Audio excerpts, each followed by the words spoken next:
اعوذ باللہ السمیع العلیم من الشیطان الرجیم من حمزہ ونفخہ ونفثہ بسم اللہ الرحمن الرحیم ربی یسر ولا تعسر وتمم بالخیر ربی زدنی علما وَإِذَا ضَرَبْتُمْ فِي الْأَرْضِ فَلَيْسَ عَلَيْكُمْ جُنَاحٌ أَن تَقْصُرُوا مِنَ الصَّلَاةِ إِنْ خِفْتُمْ أَن يَفْتِنَكُمُ الَّذِينَ كَفَرُوا إِنَّ الْكَافِرِينَ كَانُوا لَكُمْ عَدُوًّا مُبِينًا۔ آیت نمبر 101 ہے، سورہ نساء 5واں سپارہ ہے۔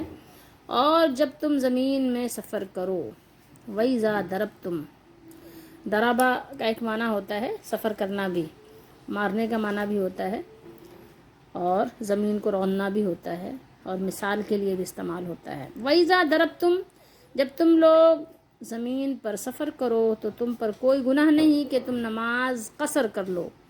قصر یعنی آدھی کر لو، کم کر لو، اگر تمہیں ڈر ہو کہ کافر تمہیں فتنے میں ڈال دیں گے۔ کون سا فتنہ؟ یعنی حملہ کر کے، اس لیے یہاں بریکٹ میں لکھ دیا۔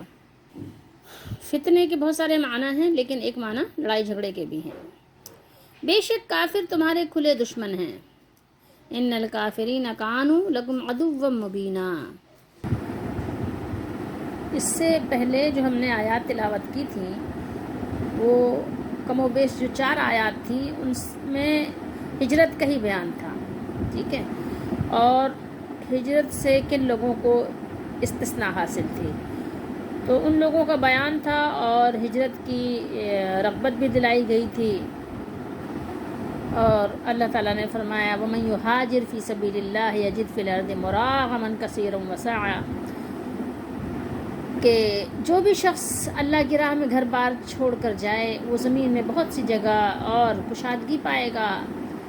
تو یہاں پر اللہ تعالیٰ نے ہجرت کے شوق کو ابھارا اور مشرکوں سے علیحدگی کرنے کی ترغیب دی، کیونکہ مومن جہاں بھی جائیں گے وہ مشرکوں سے بے نیاز ہو جائیں گے، اور ایسی جگہ پائیں گے جہاں ان سے وہ حفاظت میں رہ سکیں گے۔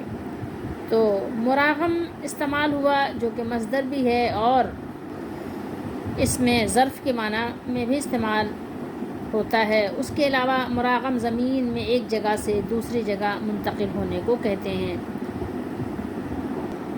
اور اس کے علاوہ مراغمن کے معنی جگہ کے بھی ہیں، جائے قیام کے بھی ہیں، اور جائے پناہ کے لیے بھی استعمال میں مراغمن کا یہ صیغہ آتا ہے۔ ہجرت کر کے نکلنے کے بعد حاصل ہونے والی جگہ، حاصل ہونے والی جائے قیام کو مراغمن اس لیے فرمایا کہ وہ تمام دشمنوں کی ناک کو خاک آلود کر دیتی ہے۔ اس کے علاوہ اس سے پہلی آیات میں ان مردوں، عورتوں اور بچوں کو ہجرت سے مستثنی کرنے کا حکم دیا جو اس کے وسائل سے محروم اور راستے سے بھی بے خبر تھے۔ بچوں کے لیے آپ ذرا خاص غور کیجئے گا، جو ہم نے پچھلی آیات تلاوت کی تھیں، جس میں 4 آیات ایک ساتھ ہم نے تلاوت کی تھیں، تو وہاں پر بچے اگرچہ شرعی احکام کے مکلف نہیں ہوتے، آپ کو معلوم ہے بچوں پر نہ نماز ہے نہ روزے ہیں، جب تک کہ وہ نابالغ ہیں، وہ بچوں کے حکم میں بھی ہیں اور شریعت کے مکلف یا پابند بھی نہیں ہیں، لیکن اس کے باوجود ہجرت کی اہمیت کو واضح کرنے کے لیے بیان کیا گیا کہ بچے تک، یعنی وہ بھی ہجرت کریں، بچے بھی ہجرت کریں۔ آپ نے دیکھا پہلی آیت جو ہم نے تلاوت کی تھی کہ بچے بھی ہجرت کریں، اور یہاں ظاہر لازمی بات ہے کہ بچوں سے مراد وہ بچے نہیں ہیں جو بالکل ہی یعنی ابھی کرالنگ کرتے ہیں، چلنا بھی نہیں جانتے، یا بالکل بھی شعور نہیں رکھتے۔ آپ جان سکتے ہیں کہ 10 سال کے بچوں کو بھی ہم بچہ ہی کہتے ہیں، لیکن بہت سے 10 سال کے بچے بہت سمجھدار اور راستوں سے واقف ہوتے ہیں۔ تو وہاں سارا بیان تھا۔ اب آپ کو معلوم ہونا چاہیے کہ جس وقت قرآن مجید کا نزول ہو رہا تھا اور جس مقام پر ہو رہا تھا، اس وقت آپ کو معلوم ہے کہ تقریباً پورا عرب ہی، نہ مکہ نہ طائف بلکہ پورا عرب، جزیرہ عرب کے تمام ممالک اور تمام بستیاں وہ دار الحرب بنے ہوئے تھے، کوئی سا بھی سفر ہو، کسی طرف کا بھی سفر ہو، خطرات سے خالی نہیں تھا، ہر وقت دشمنوں کا خوف تھا، ان کے حملوں کا خوف تھا۔ تو اب آپ اس آیت مبارکہ کا پچھلی آیات سے ربط دیکھیں گے تو ربط یہی ہے، ربط تعلق یہی ہے کہ جب اس سے پہلے جو حکم تھا وہ ہجرت کا تھا، ہجرت کا ذکر تھا، اور لازمی بات ہے کہ جب ہجرت کے لیے آپ سفر کرتے ہیں، ہجرت کے لیے تو سفر کرنا پڑتا ہے نا، جب ہجرت کے لیے آپ سفر کریں گے اور کرتے ہیں تو ایسے سفر میں مخالفت لازمی ہے، یہ اندیشہ نہیں ہے بلکہ کبھی کبھی یہ اندیشے سے زیادہ یقینی ہوتا ہے۔ تو اللہ تعالیٰ نے اس سفر کی یعنی خوف والا سفر جو تھا اس کی بھی، اور اس کے علاوہ جو دشمنوں کے اندیشے تھے اس کی بھی رعایت فرمائی، اور فرمایا کہ نماز کو قصر کرو۔ تو یعنی یہ ربط ہے پچھلی آیت سے اس آیت مبارکہ کا۔ اب دیکھیے قصر کا معنی، قاف صاد را یہ حروف اصلی ہیں۔ قصر کا معنی ہے کمی، کسی چیز کا نقصان یا کم کر دینا، ٹھیک ہے۔ اور یہاں پہ جو بات ہو رہی ہے وہ یہ کمی کس چیز کے لیے ہے؟ جو ہم رکعتیں پڑھتے ہیں، رکعات پڑھتے ہیں، ان کی تعداد میں یعنی کمی کر دینا، ٹھیک ہے، جو ایک آسان معنی ہے۔ تو جب آپ سفر پر نکلیں تو آپ کے لیے سوائے مغرب اور فجر کی نماز اپنی جگہ یعنی اتنی ہی ہوگی جیسے کہ آپ گھر میں پڑھتے ہیں، حضر میں پڑھتے ہیں، لیکن سفر میں ظہر، عصر اور مغرب یہ تینوں نمازیں 4 کی جگہ 2 ہو جائیں گی، ٹھیک ہے۔ یہ ہے سفر میں قصر، اس کو قصر کہتے ہیں، ٹھیک ہے۔ اچھا، ایک چیز کا جان لینا یہاں پر اور ضروری ہے، جیسا کہ یہاں اللہ نے ارشاد فرمایا، اللہ تعالیٰ نے وَإِذَا ضَرَبْتُمْ فِي الْأَرْضِ، اور جب تم سفر کرو زمین میں، فَلَيْسَ تو نہیں ہے، علیکم تم پر یا تم سب پر، جناح کچھ بھی حرج، یعنی کچھ حرج نہیں ہے، ٹھیک ہے۔ تو یہاں کچھ حرج نہیں ہے کا مطلب یعنی کوئی گناہ نہیں ہے اگر تم قصر کرو نماز میں۔ تو ایک چیز جان لینا چاہیے کہ اگر کسی نے قصر نہیں کی یا قصر کرنے سے کسی کی نماز رہ گئی یا کوئی بھول گیا یا اور بھی کوئی وجہ ہوئی کہ اس نے پوری نماز پڑھ لی تو اس کو گناہ نہیں ملے گا۔ یہ بات ذہن میں رکھ لیجئے، کیونکہ اللہ نے فرمایا کہ اگر آپ قصر کریں تو آپ پر کوئی حرج نہیں ہے، لیکن اگر آپ قصر نہ کریں تو پھر بھی ٹھیک ہے، ٹھیک ہے۔ یہاں سے علماء نے یہ نتیجہ اخذ کیا ہے۔ اچھا، لیکن چونکہ سنت کیا ہے؟ نبی کریم صلی اللہ علیہ وسلم کی باقاعدگی کی سنت یہی ہے کہ آپ نے سفر میں قصر ادا کیا، تو ہمارے لیے بھی کیا ہے؟ سب سے بہترین طریقہ رسول اللہ صلی اللہ علیہ وسلم کا طریقہ ہے، اور رسول اللہ صلی اللہ علیہ وسلم نے جتنی بہترین طریقے سے قرآن مجید کو آپ نے سکھایا، تعلیم دی اور آپ نے عمل کیا، تو کوئی اور دوسرا نہیں کر سکتا۔ تو میرے اور آپ کے لیے بہتر یہی ہے کہ سفر میں قصر کریں، لیکن اگر کسی سے رہ گئی تو وہ گناہ گار نہیں ہے۔ اگر کسی نے سفر میں پوری نماز پڑھ لی تو اس کی نماز بھی ہو جائے گی۔ اب ہم یہ دیکھتے ہیں کہ سفر کسے کہتے ہیں۔ سفر سے مراد بظاہر تو عام سفر ہے، ٹھیک ہے، کوئی سا بھی سفر آپ کریں، مال کمانے کے لیے سفر کریں یا گھومنے پھرنے کے لیے سفر کریں یا حج اور عمرے کے لیے سفر کریں، ٹھیک ہے، یا آپ اپنی سرحدوں کی حفاظت کرنے کے لیے سفر کریں، یا آپ دشمنوں سے لڑائی جھگڑے کے لیے سفر کریں۔ کون سے دشمن؟ اللہ تعالیٰ کے جو دشمن ہیں، اور اللہ کی دشمنی کی وجہ سے وہ مسلمانوں کے ساتھ بھی دشمنی کرتے ہیں۔ تو یہ یعنی سارا کیا ہے؟ یعنی سب پر سفر کا اطلاق ہوتا ہے، اور عرف عام میں سب کو سفر کہا جاتا ہے، ٹھیک ہے۔ اب رہی بات میلوں یا دنوں کی مقدار۔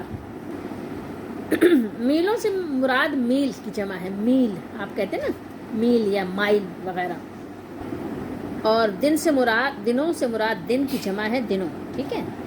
اس کی مقدار کی تعین تو نہ قرآن کی کسی آیت میں اس کا صاف ذکر ہے اور نہ نبی کریم صلی اللہ علیہ وسلم کی کسی صریح حدیث شریف میں ذکر ہے، ٹھیک ہے۔ تو اس وجہ سے ائمہ اور علماء نے کسی مقدار کی تعین نہیں کی کہ ہمیں اتنے سفر پر یا اتنے میل پر یا اتنے کلومیٹر پر اتنا یعنی ہمارا سفر شمار ہوگا، ایسا آپ کو نہیں ملے گا، ٹھیک ہے۔ تو اب جو ہے جو علماء ہیں، جو ائمہ ہیں، انہوں نے کس طرح سے اس سے انہوں نے اجتہاد کیا یا قیاس کیا، تو وہ یہ ہے کہ جو نبی کریم صلی اللہ علیہ وسلم نے سفر کیے، تو عموماً نبی کریم صلی اللہ علیہ وسلم کے سفروں کو دیکھتے ہوئے علماء مجتہدین نے اپنے اجتہاد سے انہوں نے اس کا اندازہ کیا ہے۔ اس کے علاوہ سب سے قوی دلیل سفر کی مقدار کی تعیین میں صحیح مسلم شریف میں ہے کہ حضرت انس رضی اللہ تعالی عنہ جو ہے راوی ہیں، اور انہوں نے بیان کیا ہے 3 فرسخ، ٹھیک ہے، یعنی 9 کوس، جس کو ہم کہیں گے تقریباً 21 کلومیٹر کا سفر کرنا ہو تو شہر سے نکل کر قصر کر سکتے ہیں۔ دوبارہ پھر سن لیجئے، صحیح مسلم شریف کی حدیث شریف کے حوالے سے تقریباً 21 کلومیٹر آپ کو اندازہ ہوگا، پتہ چل جاتا ہے سب کو، اب تو بہت ہی آسانیاں ہیں۔ 21 کلومیٹر اگر آپ نے سفر کیا تو آپ کے لیے قصر کرنا جائز ہے، آپ سفر میں قصر کر سکتے ہیں۔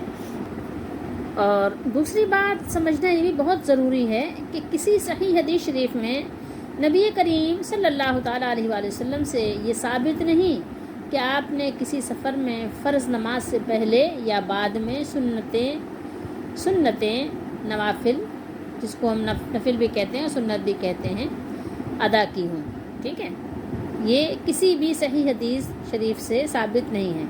ہاں، رات کے وتر اور صبح کی سنتیں آپ صلی اللہ علیہ وآلہ وسلم نے ہر سفر میں پڑھی ہیں اور آپ پڑھا کرتے تھے اور کبھی نہیں چھوڑتے تھے۔ صحابہ رضی اللہ تعالیٰ عنہم میں سے حضرت ابو بکر، حضرت عمر اور حضرت ابن عمر، عبداللہ بن عمر رضی اللہ تعالیٰ عنہم کا اسی پر عمل تھا۔ یہ بخاری شریف ہے، حدیث نمبر ہے 1102، اور یہ باب ہے سفر میں جس نے فرض نماز سے پہلے اور اس کے بعد، یعنی پیچھے اس کے بعد سنتوں کو نہیں پڑھا، ٹھیک ہے، یہ اس باب میں ہے۔ اور یہ ہے ابواب و تقصیر الصلاۃ۔ یہ حضرت عاصم یہ فرماتے ہیں کہ انہوں نے اپنے والد سے، یہ عمر رضی اللہ تعالیٰ عنہ کے پوتے ہیں، انہوں نے اپنے والد سے، عبداللہ بن عمر رضی اللہ تعالیٰ عنہ سے بیان کیا ہے کہ مجھ سے میرے بابا نے بیان کیا، انہوں نے عبداللہ بن عمر رضی اللہ تعالیٰ عنہ کو یہ فرماتے سنا کہ میں رسول اللہ صلی اللہ علیہ وسلم کی صحبت میں رہا ہوں، آپ صلی اللہ علیہ وآلہ وسلم سفر میں 2 رکعت، یعنی فرض جو ہے 4 رکعت والی 2 رکعت فرض سے زیادہ نہیں پڑھا کرتے تھے۔ ابو بکر، عمر اور عثمان رضی اللہ تعالیٰ عنہم بھی ایسا ہی کرتے تھے۔ اب آپ دیکھ لیجئے کہ نبی کریم صلی اللہ تعالیٰ علیہ وآلہ وسلم نے ایک ساتھ، یعنی جب فرض نماز کا وقت تھا تو آگے پیچھے اور نمازیں نہیں پڑھیں، لیکن اس کے علاوہ آپ صلی اللہ علیہ وسلم نوافل ادا کیے ہیں سفر میں، اور سواری پر بھی پڑھے ہیں، ٹھیک ہے، کہ دیکھیے حدیث نمبر ہے 1104۔ یہاں پر بیان کیا ہے راویوں نے کہ عبداللہ بن عامر بن ربیعہ نے بیان کیا کہ انہیں ان کے بابا نے خبر دی کہ انہوں نے خود دیکھا کہ رسول اللہ صلی اللہ علیہ وسلم رات میں سفر میں نفل نمازیں سواری پر پڑھتے تھے، وہ جدھر کو لے جاتی، یعنی آپ صلی اللہ علیہ وسلم جدھر بھی لے جاتی ادھر ہی صحیح، یعنی جس طرف سواری کا رخ ہوتا آپ صلی اللہ علیہ وسلم ادھر ہی، یعنی سواری پر چلتے بھی رہتے اور نماز بھی نفل ادا کرتے رہتے۔ اسی طریقے سے حدیث نمبر ہے 1105 پر، اور یہاں پر بھی ہے، یہ سالم بن عبداللہ ہیں، وہ فرماتے ہیں کہ یہ عبداللہ بن عمر رضی اللہ تعالیٰ عنہ نے اپنے بابا سے، عبداللہ بن عمر رضی اللہ تعالیٰ عنہما سے، کہ رسول اللہ صلی اللہ علیہ وسلم اپنی اونٹنی کی پیٹھ پر خواہ اس کا منہ کسی طرف ہوتا نفل نماز سر کے اشاروں سے پڑھتے تھے۔ عبداللہ بن عمر رضی اللہ تعالیٰ عنہما بھی اسی طرح کیا کرتے تھے، یعنی سفر میں آپ صلی اللہ علیہ وسلم گھوڑے یا اونٹنی پر اپنے سوار ہوتے تھے اور اس پر نفل نماز پڑھتے رہتے تھے۔ اونٹنی کبھی ادھر جا رہی ہے، کبھی ادھر جا رہی ہے، کبھی اس کا منہ قبلے کی طرف ہے اور کبھی اس کا منہ قبلے سے پھرا ہوا ہے، لیکن آپ صلی اللہ علیہ وسلم اونٹنی پر اشارے سے نماز پڑھتے رہتے تھے۔ تو یہ اگر آپ فرصت میں ہیں، وقت ہے اور آپ نماز پڑھ سکتے ہیں تو آپ نماز پڑھ لیجئے سواری پر بھی، اور اگر فرصت سے آپ گھر بیٹھے ہوئے ہیں تو گھر میں بھی، یا جس جگہ پر آپ گھومنے پھرنے گئے ہیں پکنک پوائنٹ پر، وہاں بھی اگر آپ کو موقع ہے تو آپ وہاں پر بھی اللہ تعالیٰ کو راضی کرنے کے لیے کچھ نوافل کا اہتمام کر لیجئے۔ تو اس میں کوئی حرج والی بات بھی نہیں ہے، اور آپ یعنی اپنے وقت سے فائدہ بھی اٹھا لیں گے، ثواب بھی حاصل کر لیں گے۔ اب آئیے کہ دیکھ لیتے ہیں کہ سفر میں مزید اور کیا کر سکتے ہیں آسانی کے لیے۔ حدیث نمبر ہے 1106 پر آپ دیکھیے کہ یہاں پر بھی آپ کے لیے بڑی ایک آسانی اور بہت ایک زبردست تحفہ آپ کو دیا گیا ہے سفر کے لیے۔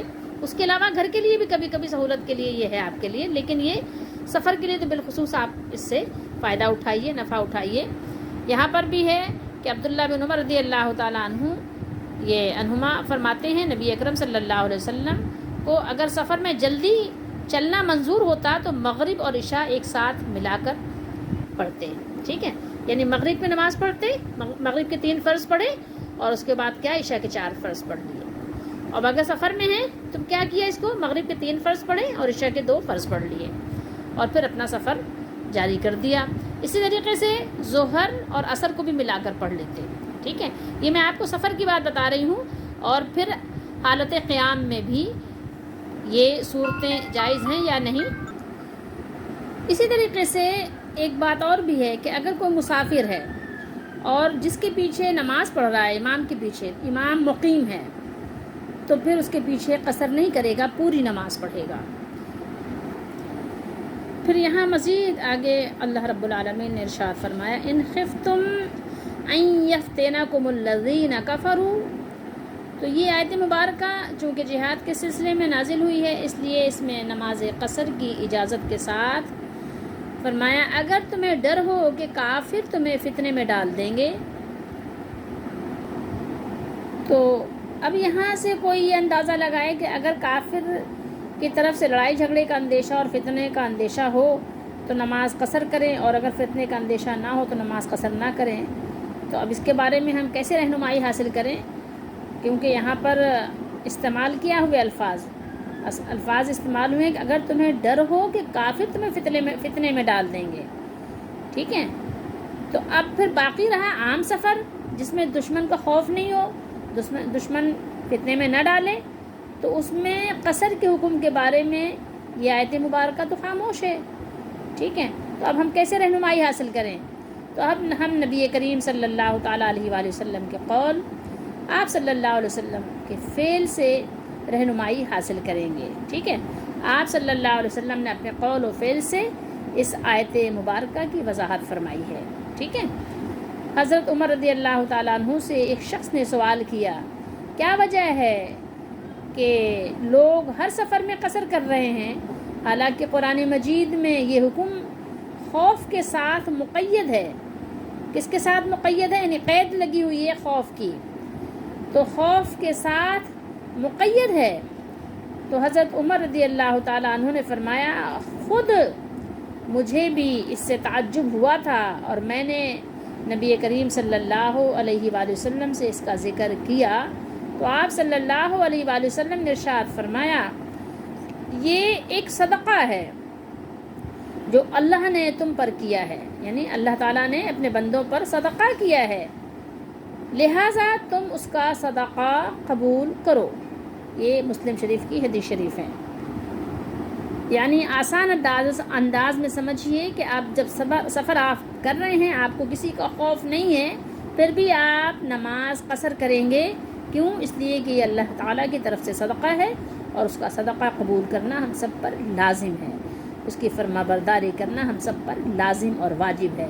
حضرت ابن عباس رضی اللہ تعالیٰ عنہما فرماتے ہیں کہ نبی کریم صلی اللہ علیہ وسلم مدینے سے مکہ شریف تشریف لے گئے، اور اس وقت رب العالمین کے سوا کسی کا خوف نہیں تھا، مگر آپ نے 2 ہی رکعت نماز پڑھی۔ کتنی پڑھی؟ 2 ہی رکعت نماز پڑھی،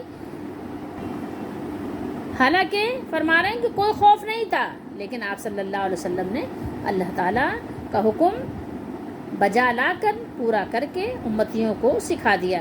اسی طریقے سے حضرت انس رضی اللہ تعالیٰ عنہ بیان کرتے ہیں کہ ہم رسول اللہ صلی اللہ علیہ وسلم کے ساتھ مدینے سے مکہ روانہ ہوئے تو آپ صلی اللہ علیہ وسلم نماز کی 2 رکعتیں ادا فرماتے رہے حتیٰ کہ ہم مدینے واپس آ گئے. یعنی مدینے سے مکے اور مکے سے مدینے، یہ پورے سفر میں رسول اللہ صلی اللہ علیہ وسلم نے ہر 4 رکعت والی نماز کو 2 رکعت ہی ادا فرمایا.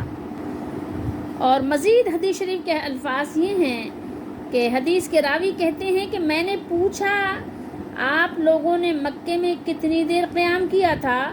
تو انہوں نے جواب دیا ہم نے 10 دن قیام کیا تھا. کتنے دن؟ 10 دن. یہ حدیث شریف آپ کو بخاری شریف میں 1081 پر مل جائے گی. اور اسی طریقے سے ایک مرتبہ آپ صلی اللہ علیہ وسلم نے مکے میں 19 دن بھی قیام کیا تھا. یہ بھی حدیث شریف آپ کو بخاری شریف میں کتاب المغازی میں ملے گی. حدیث نمبر ہے 4298. اور مسند احمد کی حدیث شریف ہے، حضرت جابر رضی اللہ تعالیٰ عنہ بیان فرماتے ہیں کہ نبی کریم صلی اللہ علیہ وسلم تبوک میں 20 دن ٹھہرے رہے اور نماز قصر کرتے رہے. عبدالسلام بن محمد نے اپنی تفسیر میں لکھا ہے کہ نبی کریم صلی اللہ علیہ وسلم سے یہ مدت صراحت کے ساتھ کہیں نہیں آئی کہ کتنے دن کسی جگہ ٹھہرنے کا ارادہ ہو تو قصر کر سکتا ہے. علماء نے اجتہادات مختلف کیے ہیں، یعنی علماء کا اجتہاد جو ہے وہ مختلف ہیں. بعض نے فرمایا 19 دن ٹھہرنے کا ارادہ ہو تو نماز پوری پڑھے، اس سے کم ہو تو قصر کرے. بعض نے یہ مدت 15 دن بیان فرمائی، بعض نے 4 دن. مگر فرماتے ہیں کہ راجح بات یہی معلوم ہوتی ہے، یعنی ترجیح جس بات کو ہے وہ یہی ہے کہ جب تک کسی جگہ اقامت کا ارادہ نہ کرے، کہ یعنی اب ہم یہاں پر قیام پذیر ہو گئے ہیں، جب تک کہ کسی جگہ اقامت کا ارادہ نہ کرے قصر کر سکتا ہے. اسی طریقے سے سمامہ بن شراحیل فرماتے ہیں کہ میں ابن عمر رضی اللہ تعالیٰ عنہما کے پاس گیا تو ہم نے عرض کیا مسافر کی نماز کیسے ہے؟ تو انہوں نے جواب میں فرمایا 2 رکعتیں سوائے مغرب کے، کہ وہ 3 رکعتیں ہیں. میں نے کہا یہ بتائیں اگر ہم ذوالمجاز میں ہوں؟ انہوں نے فرمایا ذوالمجاز کیا ہے؟ میں نے کہا ایک جگہ ہے جس میں ہم جمع ہوتے ہیں اور خرید و فروخت کرتے ہیں اور 20 راتیں یا 15 راتیں ٹھہرتے ہیں، یعنی 15-20 روز کا قیام ہوتا ہے. تو انہوں نے فرمایا اے آدمی میں آذربائیجان میں رہا، میں نہیں جانتا کہ انہوں نے 4 مہینے کہا یا 2 ماہ. تو میں نے انہیں دیکھا کہ وہ 2 رکعت پڑھتے تھے اور میں نے اپنی آنکھوں کے سامنے نبی کریم صلی اللہ علیہ وآلہ وسلم کو 2 رکعت پڑھتے دیکھا. پھر انہوں نے یہ آیت پڑھی لقد کان لکم فی رسول اللہ اسوۃ حسنہ. دیکھیے اصل بات یہ ہے، یہاں پر ایک بات سمجھنے کی ہے جو آسان ترین ہے، وہ یہ ہے کہ یہ ہیں فروعی مسائل. اصل بات ہے نماز پڑھنا، اصل بات ہے اللہ کا حکم ماننا، قصر کرنا. تو وہ ٹھیک ہے، جس نے جس طرح سمجھا وہ اس نے کر لیا تو عند اللہ وہ انشاءاللہ اللہ کی پکڑ سے بچ جائے گا. ٹھیک ہے، کیونکہ اصول میں اصل میں فرق نہیں ہے، فروعات میں ظاہر ہے اگر کوئی کمی بیشی ہو گئی تو وہ اس میں اتنی گرفت والا کوئی ایسا معاملہ بہرحال نہیں ہے. باقی اللہ تعالیٰ ہم سب کو معاف فرمائے. تو بات یہی ہے کہ اگر آپ نے سفر کا ارادہ کیا اور سفر کے ارادے سے گھر سے نکلے تو پھر یہ کہ جس کو آپ سمجھتے ہیں کہ یہ صحیح ہے، زیادہ صحیح سے قریب ہے، تو آپ اس پر عمل کر لیجئے، کیونکہ اس میں ظاہر مختلف رائے ہے لوگوں کی، کیونکہ اس سے واضح بات لوگوں کو پتہ نہیں ہے. کیوں؟ اس لیے نہیں پتہ کہ نبی کریم صلی اللہ علیہ وسلم نے کہیں پر یہ نہیں بیان کیا کہ آپ کو کتنا لمبا سفر کرنا ہے تو پھر آپ کو قصر کرنی ہے. ٹھیک ہے، آپ صلی اللہ علیہ وسلم نے جب سفر کیا قصر کا حکم آنے کے بعد تو آپ نے قصر کیا. جب بھی آپ نے سفر کیا مکے سے مدینے کا، مدینے سے مکے کا یا تبوک کا، جہاں بھی آپ نے سفر کیا آپ نے قصر نماز ادا کی، اور جتنے دن بھی ٹھہرے آپ نے قصر ہی کی. تو اب اس لیے آپ کو جیسے مناسب لگے آپ اپنے حساب سے کام کر لیجئے. اللہ تعالی ہم سب کی مدد فرمائے اور ہمیں ہر طرح کی اپنی گرفت سے اور گناہوں سے اور نافرمانیوں سے بچائے رکھے. بہرحال فرمایا وَإِذَا ضَرَبْتُمْ فِي الْأَرْضِ، اور جب تم زمین میں سفر کرو، جیسا کہ سورہ مزمل میں اللہ تعالیٰ نے ارشاد فرمایا عَلِمَ سَيَكُونُ مِنْكُمْ مَرْضَىٰ وَآخَرُونَ يَضْرِبُونَ فِي الْأَرْضِ يَبْتَغُونَ مِنْ فَضْلِ اللَّهِ. اللہ نے ارشاد فرمایا کہ اس نے جانا کہ تم میں بعض بیمار بھی ہوتے ہیں اور بعض اللہ کے فضل یعنی معاش کی تلاش میں زمین میں سفر کرتے ہیں. فَلَيْسَ عَلَيْكُمْ جُنَاحٌ أَن تَقْصُرُوا مِنَ الصَّلَاةِ، تو تم پر کچھ گناہ نہیں کہ نماز میں سے کچھ کم کرو، یعنی تمہیں خوف ہو کہ کافر حملہ کر کے تمہیں فتنے میں ڈال دیں گے. اگر اس آیت کے نزول کے وقت جو اکثر و بیشتر صورتحال تھی، یعنی خوف کی شرط جو بتایا، یہ اسی کے مطابق ہے، کیونکہ اسلام کے آغاز میں ہجرت کے بعد مسلمانوں کو اپنے اکثر سفروں میں خطرات درپیش رہتے تھے، بلکہ ان کے سفر ہوتے ہی عام جنگوں یا خصوصی مہمات کے لیے تھے، اور تمام قبائل عرب نے اسلام اور مسلمانوں کے خلاف جنگ برپا کر رکھی تھی. اور قاعدہ یہ ہے کہ منطوق جب اکثر و بیشتر صورتحال یا کسی خاص واقعے پر مبنی ہو تو اس کا کوئی مفہوم نہیں ہوتا.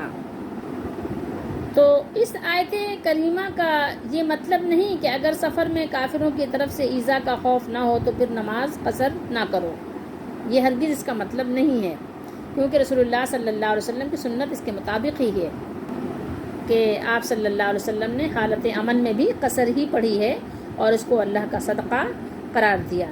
ٹھیک ہے، یہ بات سمجھ لیجئے. اور اللہ تعالیٰ نے فرمایا وَلَا تُكْرِهُوا فَتَيَاتِكُمْ عَلَى الْبِغَاءِ إِنْ أَرَدْنَا تَحَسُّنًا سورہ نور میں، اور تمہاری جو کنیزیں ہیں اگر پاک دامن رہنا چاہیں تو تم دنیاوی زندگی کا سامان تلاش کرنے کی خاطر انہیں بدکاری پر مجبور نہ کرو.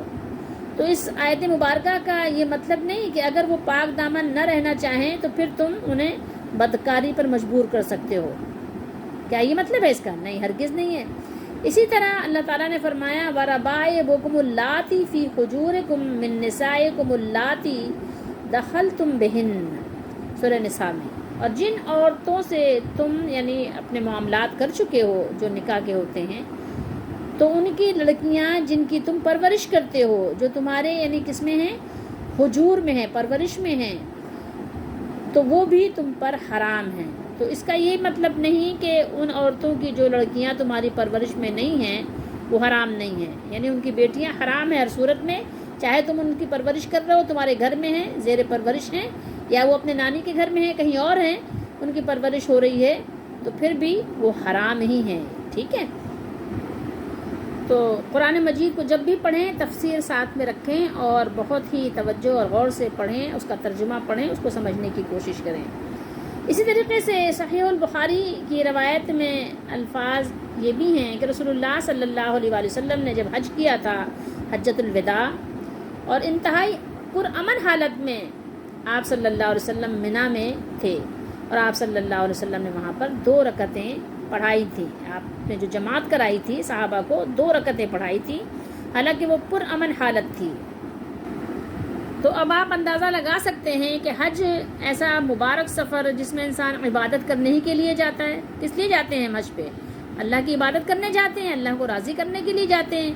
لیکن نبی کریم صلی اللہ علیہ وسلم نے آپ نے یہ عمل کر کے بتایا، امتیوں کو سکھایا کہ دیکھو اللہ کا حکم یعنی سب سے زیادہ پرائم ہے، اہمیت کا حامل اور سب سے زیادہ اہم اللہ کا حکم ہے.